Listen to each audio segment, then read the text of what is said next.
ubumwe bw'abera ministries, amavuta akandagira amateka, ubuzima bugahinduka. Mu iyerekwa ry'umushumba Rivera Ntambabazi Jean Baptista, ubwo yasengaga Imana yamuhishuriye abantu benshi batsikamiwe n'amateka mabi, imuha amavuta ngo genda uyasuke kuri bariya, ubuzima buhinduke. Amavuta akandagira amateka, ubuzima bugahinduka. Amavuta akandagira amateka, utera umuhati mu rubibi, amateka nayo agashyiraho imbago. Gubyara umwana wamubyarira mu mateka ukamita mbarimo mbaye. Mfite amateka yo kubumba amategura, mbumbira umudugudu tutuye. Amateka urayazira kandi nta kintu utakoze.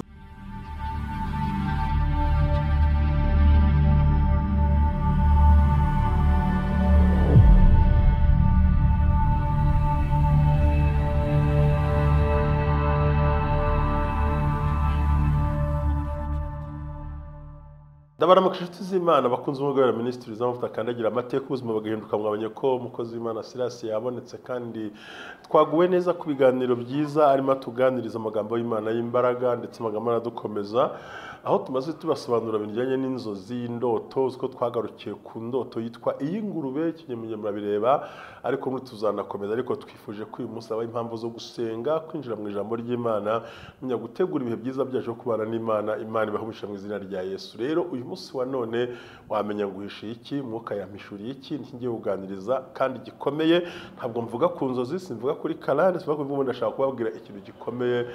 Ni nk'inkingi ya gatandatu igufasha mu gusohoka muri karande n'imivumo no gusenya no kubita hasi, ndetse no kugira ngo ibyo ukora byose bigende neza. Imana iguhe umugisha. Rero muri kumwe nanjye Jean Baptiste Ntambabazi, ndabashuje mwese muri amahoro.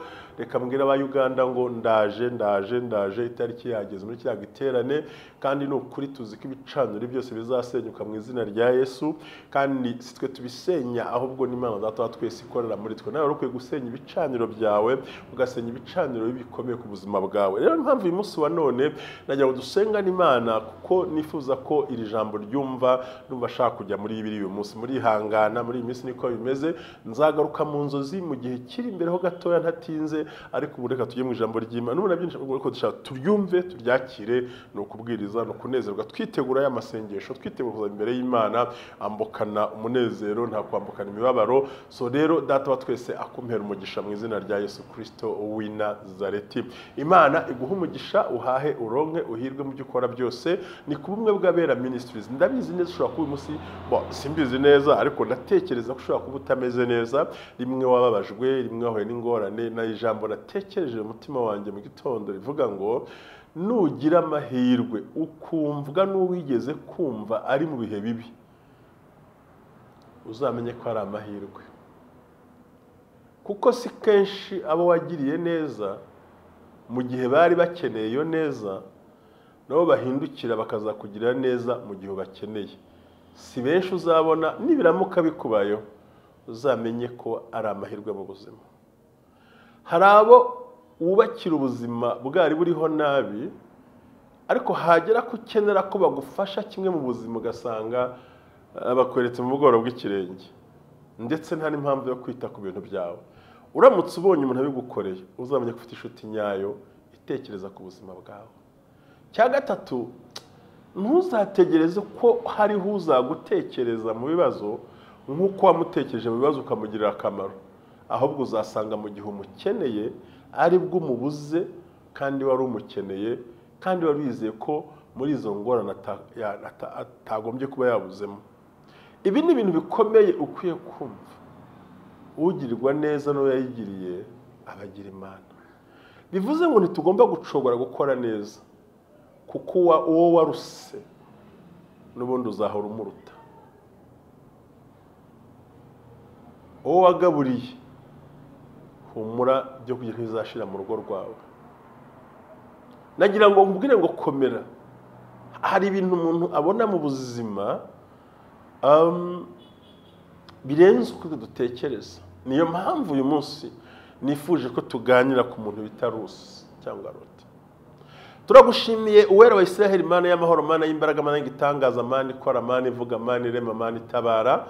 turakunezerewe ko uri umukiza w'ukuri, uri umunyembaraga, uri umunyabushobozi, ni wowe urema ugakora ukavuga kandi ukabigenza neza. Uri umwami wacu, uri umwami w'amahoro, nta na rimwe ujya utererana abakwisunze. Uri umukiza w'ukuri, imbaraga zacu, kandi ndagushimiye ko ubikoze mu izina rya Yesu, amen. Ndagira ngo nkuganirize ku kintu kimwe, inkingi ya gatandatu, nubwo utumvise iya mbere cyangwa iya kabiri cyangwa iya gatanu uzanayumva, yitwa kubohoka ku migozi y'akarande ndetse n'imivumo, no kubaho ufite amahoro, no kubaho utuje, no kumva hari igihindutse. Turafatira ku gitabo cy'umuntu witwa Rusi, aho umugabo we cyangwa se bukwe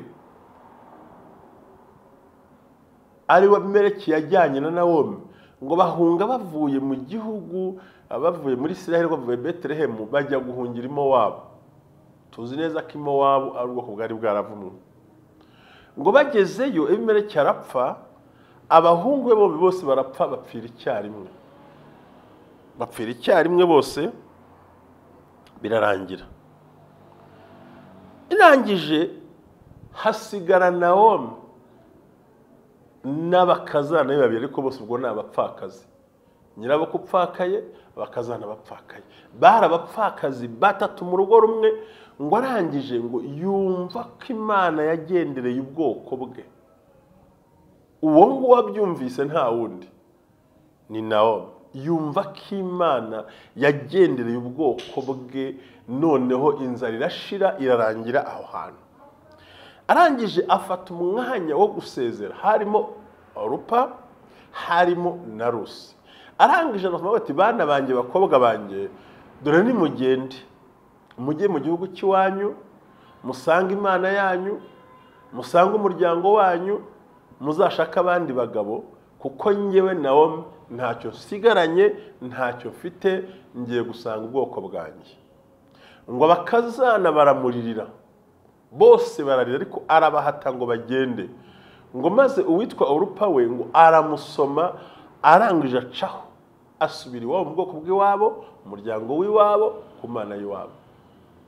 Ariko uwitwa Rusi aravuga ati, aya mahirwe ntabwo nayitesha, kuba narabanye n'Umwisirayeli nkamupfumbata, nubwo nta mwana yansigiye, nkemera kwakirwa mu bwoko bwahawe umugisha, kandi iwacu nta mugisha uhaba, nkemera kwicara bakanyakira bakambona, ati aya mahirwe ntabwo nayarekura, ko nyabyaza umusaruro. Arangije aramuhakanira, aramubwira ngo winyingingira ko ngusiga, byo byihurire, winyinginga, ngiye amahirwe sinapfusha ubusa, pfa kuba narapfumbase Umwisiraheli, pfa kuba narasangiye n'Abisiraheli, pfa kuba narakiriye umuryango w'Abisiraheli. Winyingingira, wingira inama, wimbwira ibyo bintu, ntabyo ndi bukwemerere, ntabyo ndi bugufashemo, ahubwo gendana nawe.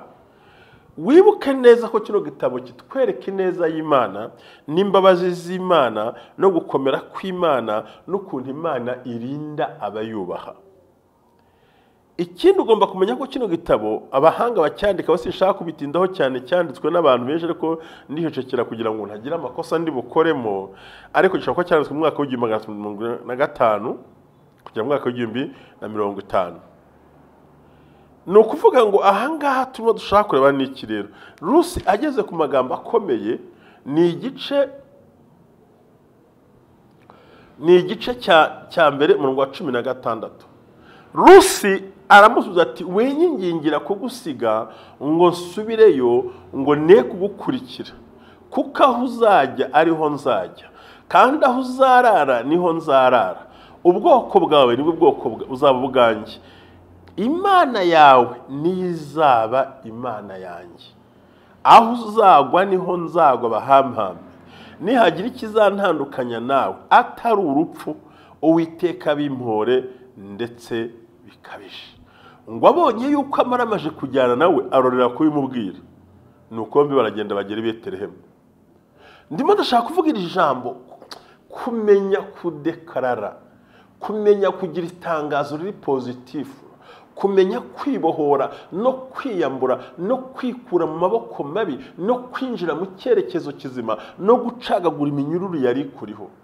Ahangaha Orupa we yasubiyeyo rwose, umurongo wa 14 ngo barongera batera hejuru bararira, urupasoma nyirabukwe Rusi we amubaha akaramata. Naho muravuga ati dore mugabo wanyu asubiye mu bwoko bwabo no ku Mana yawe, nawe subirayo ukurikire mugabo wanyu.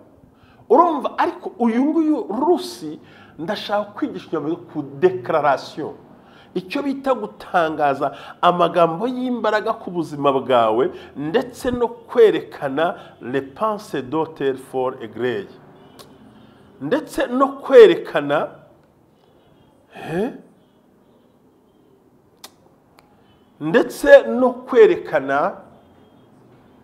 imbaraga ziteye mu buryo butangaje. Waravuga ati winyingingira kugusiga. We abyaza amahirwe, agira umwanya wo gufata igihe cyo kuvuga ati ndaprofise, ngize amahirwe, ndanezerewe, ngize ubuzima, ngeze ku rwego rwiza, data wa twese iri mu ruhande rwanjye.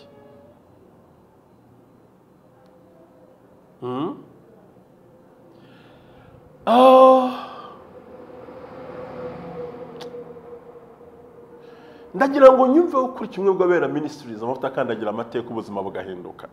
Niba ushaka gutandukana na karandezi wanyu, ugashaka gutandukana n'ibyaha by'iwanyu, ugashaka kugira ngo utere imbere, amahirwe ufite yo kumva ijambo ry'Imana wiyapfusha ubusa. Ahangaha mubwira ijambo rikomeye, ndetse riteye ubwoba. Amubwira ikintu kirenze kandi koko gikomeye. Mw'abantu mwe, ndagira ngo ibi bintu byumve. Aramubwira ngo winyingingira kugusiga, ahubwo agira itangazo rikomeye.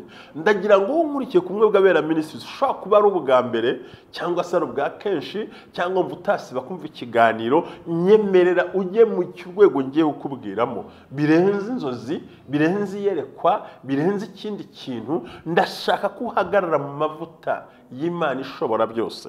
Urebe umunyamahanga w'Umumowabu, baramubwira ati subira mu Mana yawe, subira ku Mana yawe, jya ku muryango wawe, jya mu gihugu cy'iwanyu, gendeka ntacyo ufite, nta mwana nabyara ngo azabacikure, nyihorera. Ariko Rusi arahaguruka, akora itangazo rikomeye, aradekarara ku mugaragaro, aravuga tumva twumvikane, winyingingira gusubirayo ngo newe ugukurikira, aho uzajya niho nzajya. Kuko iki?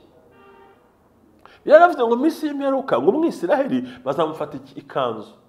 Aravuga ati aho uzajya niho nzajya, kandi aho uzarara niho nzarara. Ibyo biroroshye.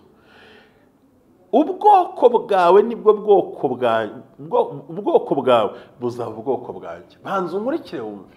Yari Umumowabukazi, ariko bati ngiye twumvikane declaration yanjye ya mbere ikomeye. Ubwoko bwawe nibwo buzaba ubwoko bwanjye. Plus bari abantu batuye Efurayimu, Bowazi abo ngabo zo kureba, emereke umuntu ukomeye. Aravuga ati niyambuye ubwoko bw'iki bw'Abamowabu, sinyura Umumowabukazi, nubwo babinyitabira bareba, mu irangamuntu bigumemo, muri pasiporo bigumemo, mu bantu bigumemo, ariko genda dekarara yuko ubwoko bwawe aribwo buzaba ubwoko bwanjye. Urumva deja atangiye guca umugozi, atangiye gushwanyaguza ya karande, atangiye ahereye ku murongo. Avuga ijambo rya kabiri, aravuga ati kandi Imana yawe niyo izaba Imana yanjye. Mwabyumvise? Deja ahise ava ku bigirwamana bya Edomu, avuye mu kuraguza mu Bamowabu, avuye mu byo baterekeramo, avuye mu mihango y'umuryango wabo, avuye mu byaha by'iwabo, avuye mu ntambara z'iwabo. We adekarara ku mugaragaro yuko Imana ya Nawomi ariyo Mana ye, kandi tuzi ko ari Imana ya Isiraheli. Urumva abaciye karande gutyo.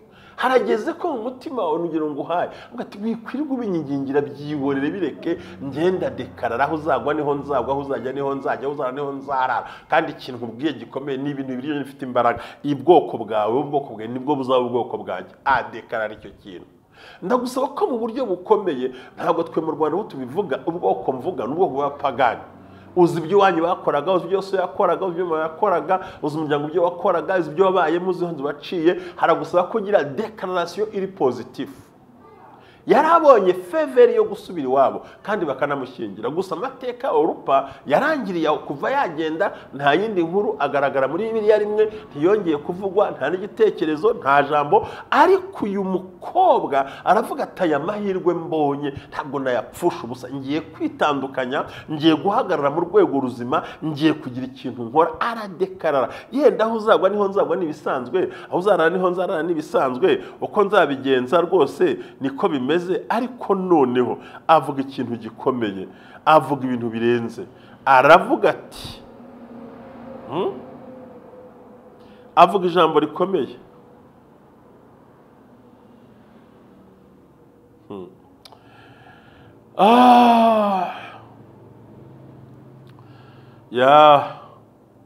avuga ikintu gikomeye aravuga ati jyewe icyo nkwemereye ni kimwe nuko ubwoko bwawe buzaba ubwoko bwanjye igihe cyose utarahaguruka n'ururimi rwawe n'akanwa kawe ndetse n'ibintu byose no kwitegereza ngo uhaguruke wemange uvuge uti jyewe nditandukanya mpisemo kubana n'Imana ya Aburahamu ndetse ukegera mu buryo bukomeye ugasenya ibicaniro byawe bitavuze ko ataretse kuba umowabo ariko mu buryo buri physical cyangwa uburyo bugaragara no ariko mu buryo bw'amasezerano yihuza n'igicaniro kizima yihuza n'ibicaniro bya Naomi erega kuba umuntu yaca mu kibazo kuba umuntu yahura n'ingorane ntabwo bikuraho na buhoro Imana yamuvuzeho aravuga ati rero ngiye inama nakubwira ndagutangariza ngo jyewe aho uzara niho nzarara aho uzagwa niho nzagwa amubwira ijambo rikomeye amubwira ijambo bikomeye aramubwira ati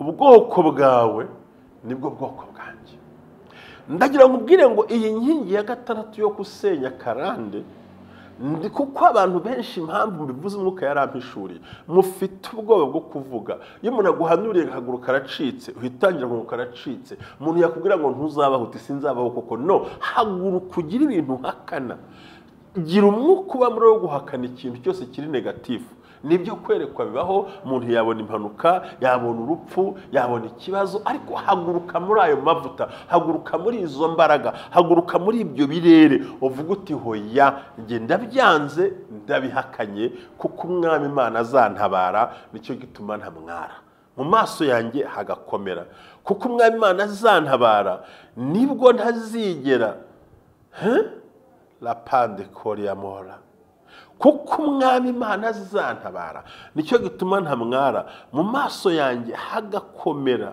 hakaba nk'urutare aravuga ati aho uzagwa niho nzagwa bampambe adekarara yuko yikuye mu bega mu bacyaba mu batsobe muri bandi aradekarara ko avuye mu Barundi avuye mu Banyarwanda ahubwo yihuza n'Umwisiraheli yihuza n'igicaniro kizima yihuza n'imbaraga z'Imana yihuza n'umurimo w'Imana yihuza na gahunda y'Imana yihuza n'imikorere y'Imana yihuza n'uburyo bw'Imana mu buryo bukomeye aravuga ati Imana yawe nizaba Imana yanjye kandi ibyo nkora byose bizagenda neza biragusaba kuhagarara mu mbaraga zo kudekarara no kwikuraho ikintu kibi biragusaba kuhagarara mu mbaraga zo gusenya imigambi y'abadayimoni mu rwego rwo hejuru umuntu wese atabasha kwibwira ko byashoboka biragusaba ko ugasenya ibikuta ugasenya ibihome ugasenya imbaraga zose mbi bityo ukinjira muri gakondo ndende avuga ati igicyambere nikuye ku bwoko umva niba iwanyu baraguze tarukanye nuko baraguje nuko baterekeye tarukanye n'ubusambanyi bw'atantu n'ubujura bwabo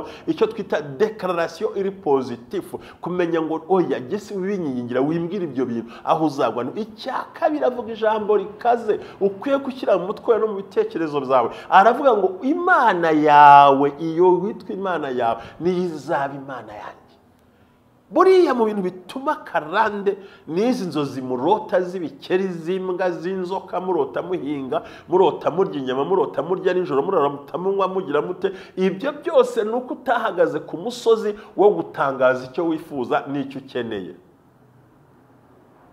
Iyo tubivuze abitwa ngo abanyamwuka cyane hari abantu bigira abanyamwuka ariko bajya kugasanga ntago ari n'abanyamwuka ahubwo baracanganyikiwe. Ntabwo ushobora guhuza iby'umwuka n'iby'umubiri mu bintu bimwe cyane. Umubiri uhorerwa undi, umwuka ugahorerwa undi. Ijambo uzambwira ndikwereke muri Bibiliya. Kuko umwuka uhorerwa undi n'umubiri ugahorerwa undi. Umwuka wahorewe Kristo turakira, ariko umubiri wawe uzahorerwa bene wanyu kuko ntacyo wakoze muri icyo kintu. Birakwiriye kuhaguruka dekara ngo n'isezerano rya kera ibyo ntibikunda, ariko kuki mutarikuye muri Bibiliya? Niba ari rya kera murigendanira iki? Niba ari rya kera mwarishyize ku ruhande mugasoma abavanjiri bitabo 27. Aho rero hagomba kubaho dekararasiyo.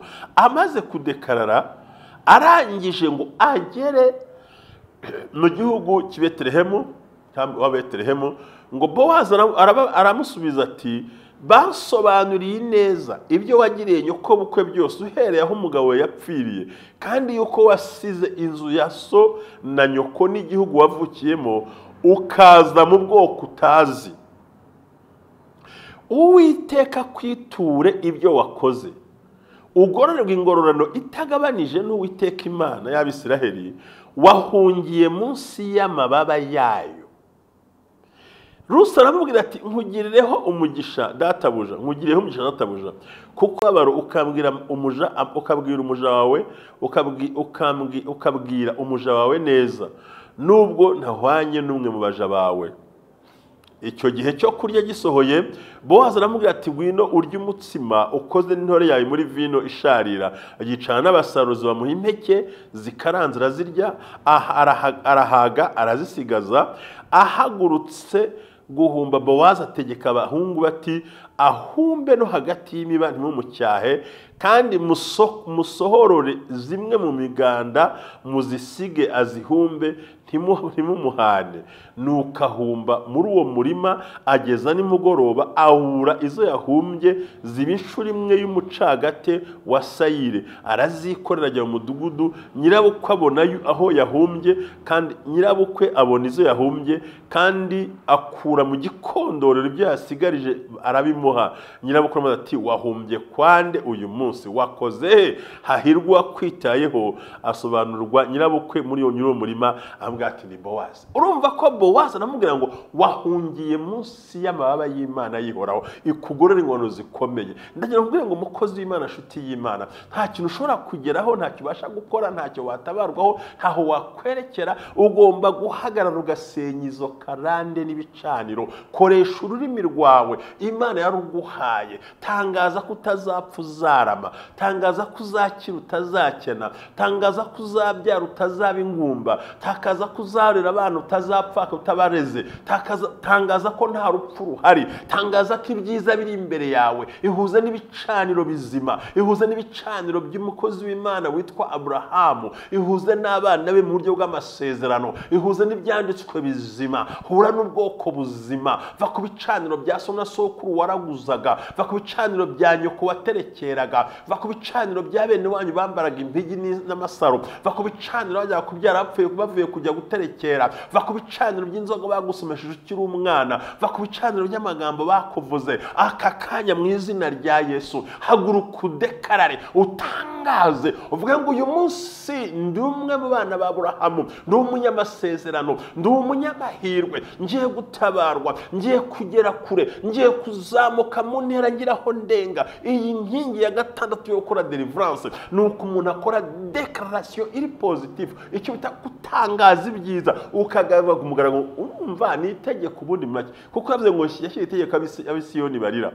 Imana yashyitiye kumva gira itegeko ushyiraho, hakana ibyo bintu byose. Hagarara wumve wemye, vuga ngo Imana iri mu ruhande rwanjye, wicogora wicika intege, wikangwa n'ibintu bihari. Ndakubwiye ngo uyu munsi ufatire kuri Rusi uyu nguyu wahagaza akemanga, agatangaza ku mugaragaro, akavuga ati winyingingira kugusiga, wimbwira ko bishoboka, wimbwira ko ko byabaho. No, uyu munsi ahubwo nicyo gihe kizima cyuko nikuye ku bicaniro by'abamowabu, nikuye ku makosa y'abamowabu, nikuye ku mumowabu, kuko sekuruza wabo n'umwana wavutse kuri Loti n'umukobwa we, n'ubanga akomokaho bita Mahano. Aravuga ati nagize amahirwe, reka ndekarare. Ushobora kuba waravutse w'ikinyendaro, ushobora kuba waravutse mu muryango w'abasinzi, ushobora kuba waravutse mu muryango w'abasambanyi, ushobora kuba waravutse mu muryango badatera imbere, ushobora kuba waravutse mu muryango batagira ikintu bageraho, ushobora kuba waravutse ahantu habikomeye, ushobora kuba waravutse mu ntonganya ziteye ubwoba. Ariko uyu munsi wa none ucyumvira ijambo ry'Imana,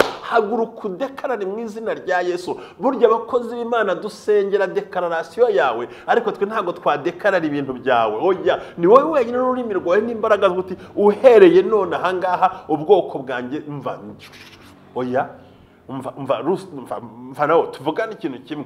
Ubwoko bwawe niba uza ubwo bwanjye winyingingira, wintere, ntabwo nsubirayo. Sinkeneye kongera kumva ibicaniro by'abandwa zanduze baterekera ibyaha byose, igicaniro cyo gusenya ingo, cyo gupfakara, cyo gupfusha, cy'akajagari. Simbikeneye, simbishaka. Uyu munsi ndadekarara yuko mpindutse umwana wa Aburahamu. Ndadekarara ko nubwo ntakuyaranga muntu mabyeyi ngo mbigizeyo, ndi mwene kanaka ku mubiri, ariko mu buryo bw'amasezerano ndi mwene Aburahamu, ntewe hafi ya Dawidi, ninjiye mu birere bidasanzwe, ninjiye mu mavuta ari hejuru. Icyo kintu kidekarare kandi ugihagarareho, niyo nzira nziza yo gutsinda no kugaragara ko Imana iri mu ruhande rwawe. Igihe udakoze iyo dekararasiyo, igihe utayibayemo, ndakumenyesha ko bizakugora. Byongere bikugore, byongere bikurushye, byongere biguserereze, kubera ko ibintu utabikoze neza. Ni byiza rero ko unkurikiye kandi wowe uri munyumva, umutima wawe haguruke. Niba uri kwa Songurube na ntuza na nyira, sinzi ikimpimanyira abantu ntuze n'abandi bose bita amazina, sinzi kiramukandaye ntibasoroma bate barara hehe n'amazina maremare, bwa buzina bwose bufite ubucokori n'amagambo bagusomesha inzoga, bakoresha ibyaha, bagira gutera kuzana akajagari, warambitsweho ibiganza n'abapagani badafite umwuka wera batarabohoka. Reka nkubwize ukuri rwo mbona ngo turakoze Imana turasenga. Hari abantu bakiri imbata za karande ziwabo, nubwo birirwa batitira bavuga mu ndimi, ariko nabo ni nk'urugero. Ubundi umuntu agusabira ubuzima ntabwo agira. Ibyo byose ugomba guhaguruka ukadekarara nk'umuntu w'Imana. Uyu munsi umwe bw'abera ministries turago tubabwiza ukuri kudaca ku ruhande. Aravuga ngo arahaguruka Rusi, aravuga ati winyinginga, iyi niyo kaziyo. Ntabwo nasubira mu bwoko buterekera, sinasubira mu bwoko busenyirwa, sinasubira mu bwoko bapfakaramu, hoya. Ahubwo ubwoko bwawe buraza kuba ubwoko bwanjye. Kandi igikomeye kirutaho, Imana ya Isiraheli niyo Mana yanjye. Imana iramwumvira, aramubwira ngo Uwiteka kwiture ibyo wakoze, ugororera ingororano itagabanije n'Uwiteka Imana ya Isiraheli wahungiye munsi y'amababa yayo. Ahandi anyuze binyuze ku ijambo. Vraiment ndakwinginze, I beg you now, haguruka ukore declaration, tandukana n'ibyo bicaniro by'iwanyu. Ararangije, mwibuke neza ko nubwo ntashaka kujyayo ngo haza umucunguzi wa bugufi, uwo ntiyamwemera, maze Bowazi aba ari umutwara. Mu bintu bikomeye byiza binejeje, Rusi w'umunyamahanga, umumowabukazi ariko wimenye, araza adepansa Abayuda, adepansa Abenyamini, adepansa ubwoko bw'Abisiraheli, yicomeka mu gisekuru cya Yesu Kristo. Ariko mwavuze ngo wamera muri kunyumva, dekararasiyo gusa ibyo avuze bimucomeka, yihuza n'Imana. Ngo maze Bowazi aramutwara, bamaze kubyarana, ngo arangije ngo amutera inda, abyara umwana w'umuhungu. Abyaye umwana w'umuhungu amwita izina ryitwa Obedi. bisobanura ko Uwiteka yumvise ngo amushyira nyirakuru ngo aragenda aramurera ajya mu gituza cye maze bari baramwise Mara baranezerwa bamwita Obedi. Obedi abyara Yesaya, Yesaya abyara Dawidi. Igisekuru cya Dawidi kise cyo kwa Dawidi ni Yesu Kristo. Iyo wadekara yudepansa ku banyira ubwoko we yamenye ubwenge. Ushobora kwitwa umurokore kutaradekarara, uri umurokore utaravuguriwe, uri umurokore utarageraho bikwiriye. Ibi bintu rero twe nk'abashumba n'abapasiteri ntabwo dusenya, ntabwo tukudekararira, ntabwo ari ku irembo tudekarara, ni ururimi rwawe Imana yakwihereye. Twicyo dukora ni nko gutera kashe ku mvugo yawe. Haguruka uvuga uti ndi umutsinzi, ndi umunyabuzima, nzatera imbere, nitandukanije na mwene ngurube na rusake na senkoko bo hepfo iyo ngiyo. Ugira amagambo yawe uvuga, witandukanye n'ibicaniro bibi, bicaniro by'ubusambanyi, ibicaniro by'ubujura, bicaniro by'ubupagani, ibicaniro by'amazimwe, byose bikubite. Udekarare yuko uri umwe na Aburahamu, kabiri udekarare yuko Imana y'izaba Imana yawe. Ubundi rero ukuntu uhungira musama w'Uwiteka y'umuntu gushobora, aho niho indwara zizakira burundu. Twere ntabwo dusengera twige, nubwo nge nagufasha nge sindekarara, sinkuvugira ibyawe, ni wowe ufite imbaraga. Ahubwo giye maze kubyivugira urampamagara cyangwa ugahamagara undi mushumba ushaka agasengera dekararasiyo yawe, akakubwira kondisiyo ugenderamo. Niba utarabikora biko itandukanye, iyambure, yirekure, vayo. Yaradepashije, yanyuze ku bakobwa benshi. Abakobwa b'Abisiraheli bavuye mu miryango 12 yabanyuzeho ari umwedomu, ari umumowabu. Kandi tuzi ko mowabu yavuze ngo nzabakubita inkweto mu mutwe. Ntabwo Imana yabemeraga, ntibaremera no kwinjira mu iteraniro kuko bavutse kuri Loti n'abakobwa be n'abana b'amahano. Ariko umukobwa acomokamo, yivanamo, yikura mu gisekuru, ariko abanza amagambo Imana yawe n'ibizaba Imana yanjye. First of all, ubwoko bwawe nibwo buzabo. Ubwoko bwa nawo buzabo bwa Rusi biravuze ngo ubwo yahindutse akajya mu bwoko, deja Abisirayeli ntabwo basenga ibigirwamana, basenga Imana ishobora byose. Bowazi aravuga ati wahungiye munsi y'amababa kubera iyo dekararasiyo, ahinduka mu gisekuru cya Yesu Kristo. Erega nawe uyu munsi wa munyamahirwe, nawe umunsi watabarwa. Ibyawe ntibyarangiye, ahubwo bigiye gutangira. Icyo ubuze ni ururimi ruzima rubwira abantu ngo no, ndarya, ndambara, ndabaho, ndiga, ndagenda, ndakomera. Ku bumwe bw'Abera Ministries, amavuta akandagira amateka. Nguko kuri kuzima. Ibisigaye umushumba azakubwira icyo gukora, kandi Imana izakugirira neza. Rusi abikora gutyo. Shalom shalom, hago umugisha n'Imana, nimero ni yayindi. Ndabakunda cyane. Amen. Ubumwe bw'Abera Ministries, amavuta akandagira amateka, ubuzima bugahinduka. Mwiyerekwa ry'umushumba Rivera Ntambabazi Jean Baptiste, ubwo yasengaga Imana yamuhishuriye abantu benshi batsikamiye n'amateka mabi, imuha amavuta ngo gende uyasuke kuri bariya, ubuzima buhinduke. Amavuta akandagira amateka, ubuzima bugahinduka. Amavuta akandagira amateka, utera umuhati mu rubibi, amateka nayo agashyiraho imbago. Gubyara umwana wamubyarira mu mateka ukamita mbarimo mbaye. Mfite amateka yo kubumba amategura, mbumbira umudugudu tutuyemo. Amateka urayazira kandi nta kintu utakoze. Amateka arakanyagwa. Bambaza ngo ari kubundi ukora iki? Ndi umunama. Amavuta akandagira amateka, nshaka kumva amateka. N'ibintu umuntu yamenye. Amavuta akuraho amateka twanyuzemo. Ndafashijwe we! Amavuta akandagira amateka. Afite amavuta bamukoraho bakanyerera, ibintu byose biranyerera. Mavuta wihangane, hari ibyo umuntu aba yibuka. Amavuta akandagira amateka yo kwasonanyo. kubera ko amavuta y'Imana kuriho yakandagiye amateka. Ayo ni amavuta atsikamira amateka. Yesu. Yesu. Katika jina la Yesu. Hey, Simon, murira w'Imana gusa. Bashimeshe kumara imbaraga z'Imana. Mu izina rya Yesu. Umuriro. Jesus. Umuriro. Katika jina la Yesu.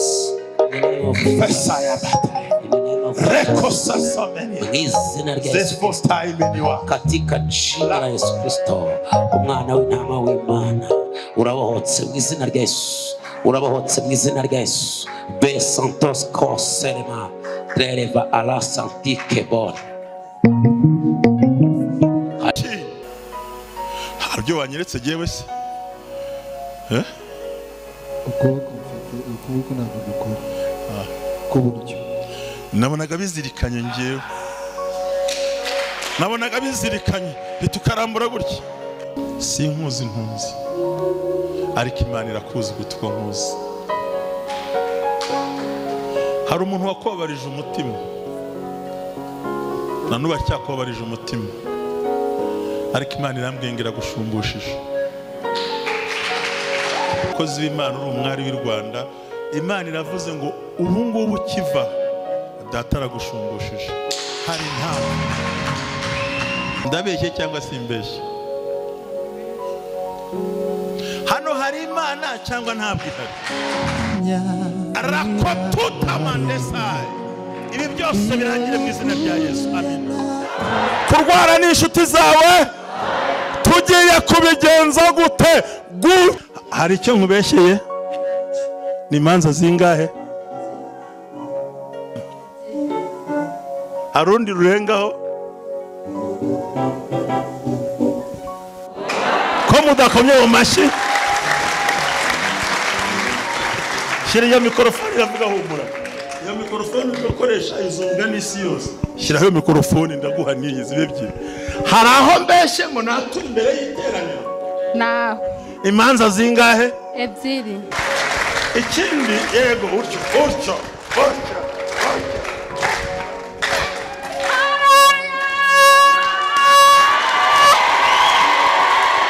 Wicaye bigenze gute?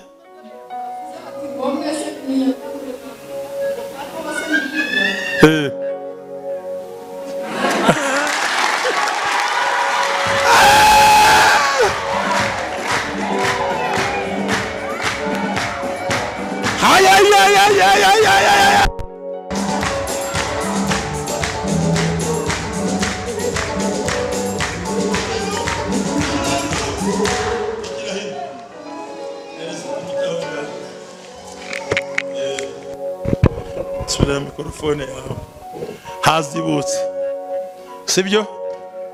Hanyuma rero reka twigirire gutya. Urumva mu mutwe bimeze bite?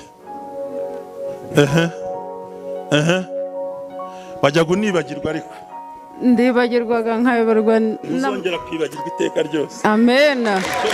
Amen, amen, amen, amen, amen. Amen.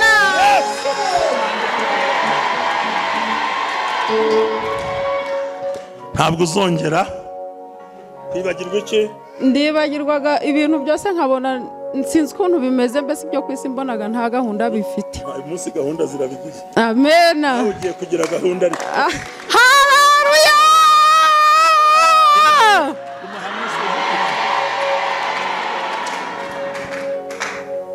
Uma hamwe dusoza igikorwa. Hano hari Imana ra?